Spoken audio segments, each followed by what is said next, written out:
Yeah, I'm talking about this guy again. I'm really sorry, but hey, maybe it'll be better. Maybe he'll make actual good points this time. Right? When people hear Spider-Man, they think Peter Parker. Put on your big boy pants.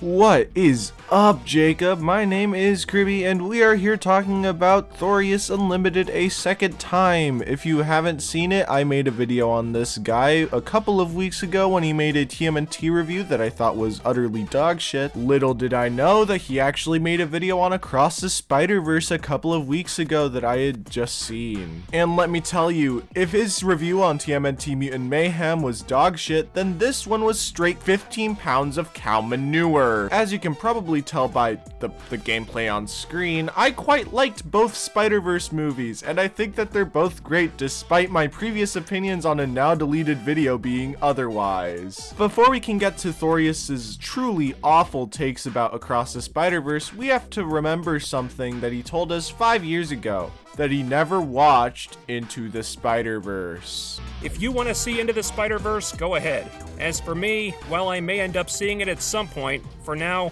I'll be sitting this one out. Since then, I've seen chunks of the movie and YouTube videos and stuff. And that's where you done fucked up. You look like a Star Wars fan, I assume. How would you feel if someone told you that they didn't like episode 5 because they never watched episode 4 and didn't understand what was happening? You'd probably be pissed off. You'd probably tell them that they should watch the first one so that they can understand what happens in the second. And wait, that's exactly what's happening here. How could you ever give a fair assessment of Across the Spider-Verse when you're over here saying that you've never seen Into the Spider-Verse? And it's very visually interesting. I guess it's not a bad movie.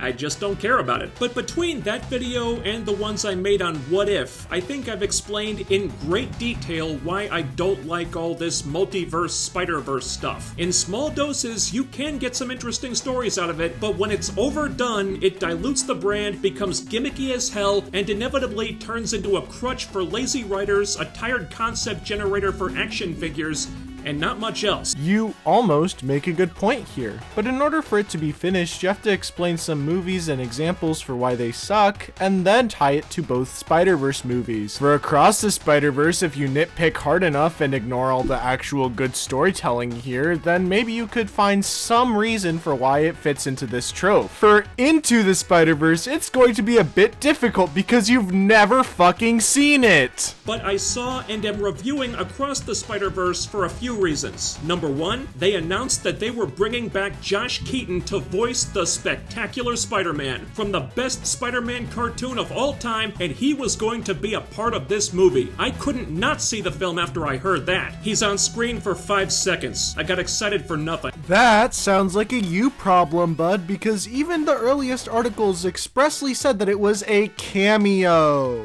Number two, my boy Miguel O'Hara. Spider-Man 2099? Hell yeah. I always loved him in the comics. I have that entire run from back in the day. He's a really awesome concept and character who, frankly, should have had the Marvel machine behind him instead of Miles Morales. Don't at me. And here we get our first little hints that this critique may not be entirely fair towards Miles's character. It'll definitely get worse later, but hey, let's just use these as little seeds of hatred in his garden of shit. We'll just say that this one's a surprise tool that can help us later. And number four, well, I just finished filing my taxes and I need the ad revenue.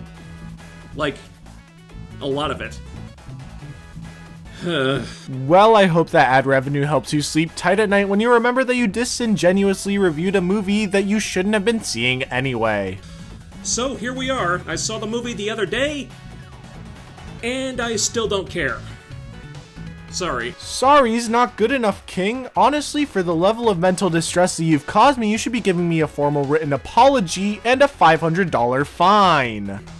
It has good qualities, I'm not saying it doesn't, but I think we've got another Avatar The Way of Water situation here, where people are gonna be so dazzled by the visuals that they end up giving it a pass for all the stuff that is not as good. This is not true. Surprising, I know, but most reviews actually discuss how good the story is before they even mention the animation, because everyone knows the animation is spectacular in this movie. And hey, look, I get it. I used to be like that too, where I could easily fall under the spell of a movie if it had lots of explosions and shiny things, but then I grew up and I started caring more about character and story and wanting things to make sense. Really? That could have fooled me, since one of your major takes about TMNT was that it focused too much on actually being relatable with the teenagers and not enough on being badass and flashy.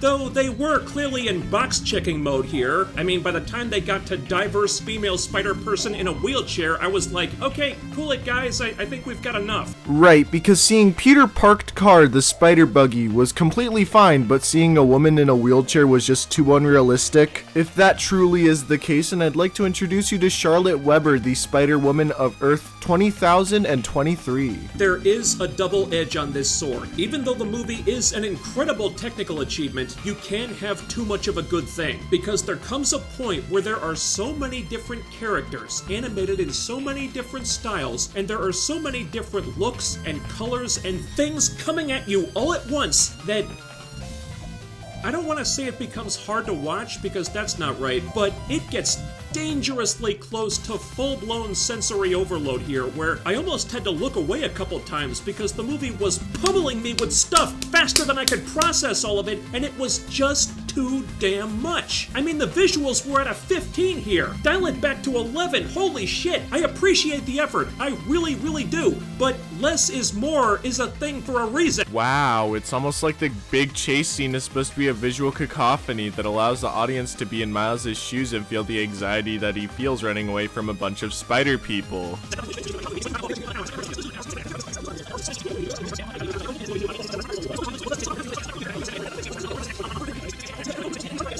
To be continued in the next movie.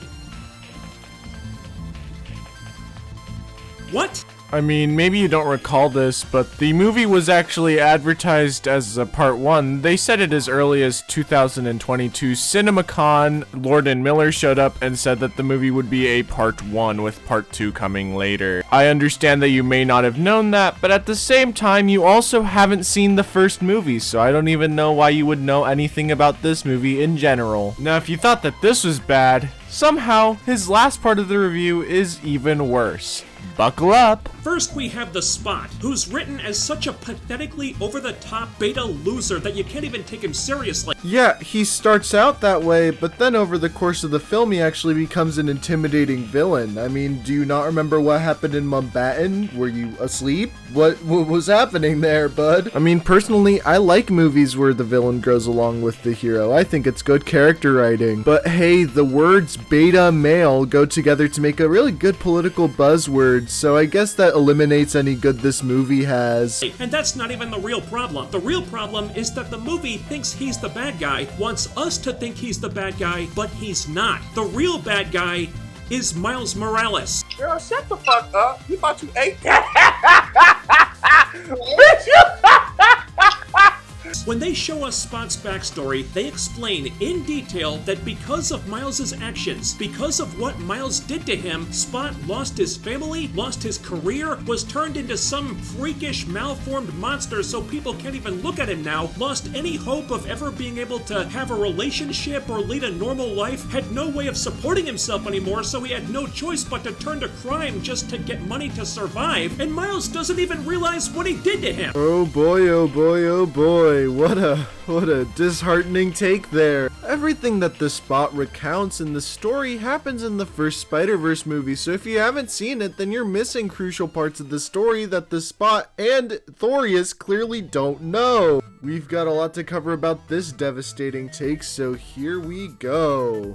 Here we The whole events of the first Spider-Verse movie happened because the Kingpin built a super collider under the city that was supposed to bring his dead family back. This collider went off while the Goblin had put Spider-Man inside of it, causing all the different versions of Spider-Man to come into this universe. Miles was put into a situation where he had to grow up and become Spider-Man quickly because he needed to disable the collider and get every Spider person back home safely. The events that the Spot blames for his transformation have nothing to do with Miles' fault at all. Miles is actually the one that stopped the collider. The person that is responsible for all of this is Kingpin. Additionally, even had you been right, that still wouldn't justify anything that the Spot actually does. Having a villain that has a motive does not equal the villain being right and the hero being a villain. And when Miles does find out that he was responsible for utterly destroying this guy's entire life, he doesn't feel bad, doesn't feel guilty, doesn't take responsibility for any of it, doesn't try to make it right, he doesn't even apologize. He just treats the guy like a fucking joke, webs him up, and forgets about him until Spot ups the ante later on. Miles has nothing to apologize or take responsibility for. It simply was not his fault. Seriously, how the hell is Spot the asshole in this situation? When the villain is more sympathetic than the fucking hero, you've got a big damn problem. This whole issue that you have with the Spot stems from your ignorance, having not watched the first fucking movie. And he understands better than anyone the nightmarish consequences that happen when you f**k around with the multiverse. And wouldn't you know it, f**king around with the multiverse is exactly what Miles wants to do, and the movie wants us to be on his side. It's funny how you leave out that the reason why Miles wants to fuck around with the multiverse, in your own words, is because he wants to save his father from fucking dying. I mean, don't try to tell me you wouldn't do the exact same thing, you moron. This whole section just shows me that you're being completely apathetic to Miles' entire story in this movie for absolutely no reason.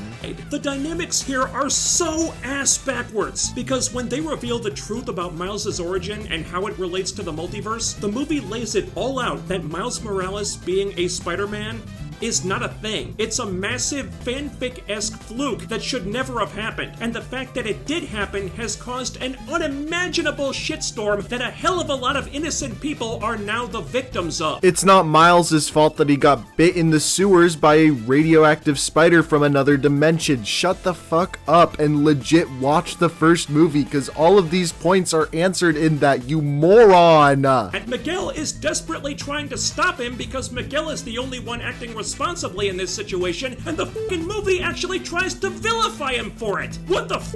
Do you have any idea how apocalyptically batshit that is? Why the hell are we supposed to be cheering Miles on here when Miles is the monkey wrench that's fucking everything up? All I'm gonna say is that him saying monkey wrench right now does not do him any favors.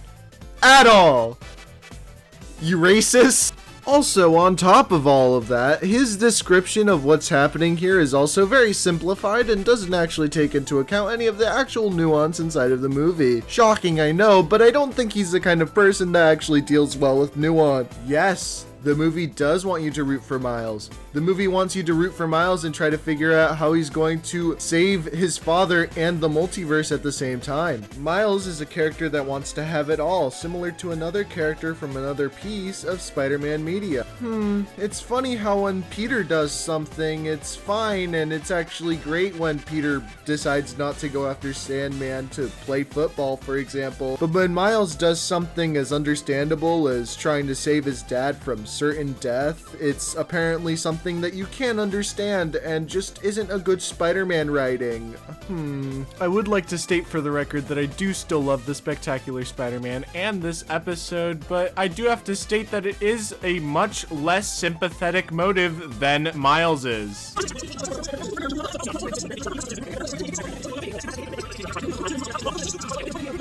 The right to say what we want. Shut when the you think about it. But that's something this movie really doesn't seem to care about. Case in point, what the shit is this? That's a woman. I don't blame you for not knowing that though. You look like you don't see many. But more importantly, let me ask you this. If that character is pregnant, why is she getting involved in action sequences? Why is she in the field unnecessarily? Why is she putting herself in violent situations when somebody else could do that job? Even if she has superpowers, she's still putting her unborn baby in horrible danger, and the movie never even acknowledges that. Hell, the movie thinks it's cool. Spider-Gwen is constantly remarking about how amazing she is, and it made me want to fucking scream. Well, scream all you want, pal, because honestly, it just makes you seem even more insane for caring this much about a small design detail. That character without lube. Oh yes, he said another Chubby Chasers moment. This is fantastic. I'm so happy that he keeps saying really out-of-pocket things that are really easy for me to pick apart. It's honestly very helpful. Thanks, Thorias. Not the only example of stuff like this in the movie, by the way. So, yeah, sadly, that important lesson that Peter taught us all those years ago just doesn't resonate here. Not just because of how they treat Miles, but also because of how they treat Peter, who the movie delights in undermining, shitting on, and embarrassing at every fucking turn. Oh, right. You know, embarrassing him, like making him the same jokester character that he's always been, and also making him happy and have a family for the first time in, like, forever. Or did I imagine the pink bathrobe? I don't think I did. Oh my god, this is somehow even worse than I actually imagined it. He's saying that it's embarrassing because Peter is wearing a pink bathrobe. Oh no, how embarrassing. How will Spider-Man as a character ever recover? So if the movie seems to not think much of the wisdom that Spider-Man's been trying to impart to us since 1962 and actively goes against it instead, thinking that makes them cool somehow, yeah, I'm pretty sure that was intentional on their part. Wait. I don't understand. Is Peter being a beta male, in your opinion, supposed to be a reprimanding of the ideals of Spider-Man's character? Because that doesn't really seem like that to me. I mean, yeah, Peter took his daughter to the Spider-Man lair, but also he didn't know that they were going to do a high-speed chase with Miles, so I don't know why this is a point. Movie, Sony, people who write the Spider-Man comics. I know you resent Peter for being more popular than Miles. I know you can't stand it that Peter's comics sell more than Miles do, or that Into the Spider-Verse is the lowest grossing Spider-Person movie under all the movies headlined by Peter. I know it sticks in your craw that when people hear Spider-Man, they think Peter Parker. I know you wish that wasn't true because of whatever politically motivated nonsensical horse shit is pulling your strings these days. All I hear right now is a lot of projecting. Why are you so mad about this? Why are you so pissed off at the fact that Miles is a fucking character that goes by the name Spider-Man? Why do you always have to bring identity politics into this kind of shit? It's really annoying. Miles is his own character. He's not Black Spider-Man, and you have to treat him as such. You can't just compare him to Peter. That's unfair. Miles has been around for a lot less time than Peter. So it's asinine to just assume that the reason why he's less popular is how he's written. It's probably just that he's been around for a lot less time. But it is true, so get over it, stop acting like goddamn children about it, put on your big boy pants, and f*** off. Says the guy having a full-on temper tantrum over a fucking Spider-Man movie. And speaking of things that need to f*** off, can we please stop with this nonsense of shipping Miles and Spider-Gwen together? They play it up a lot here, and it's so forced. I wasn't feeling it at all. Really? Maybe it's because you started watching at the midpoint of their relationship, you asshole. And I really don't want to restart a whole big thing about why Miles can't have his own superhero identity. That's all white noise at this point, and I'm tired of it. He says this and then proceeds to go on that exact tangent. But can the kid not have anything that's uniquely his? He's already a tokenized derivative knockoff version of a more popular superhero. But I thought what you were just saying was that Miles doesn't follow Peter's ideals and that he's irresponsible. Are you contradicting yourself in your video? No way. People like you complain that Miles is too similar to Peter, and then also complain when he treats certain situations and deals with them differently than Peter does. Honestly, just pick a struggle, bruv.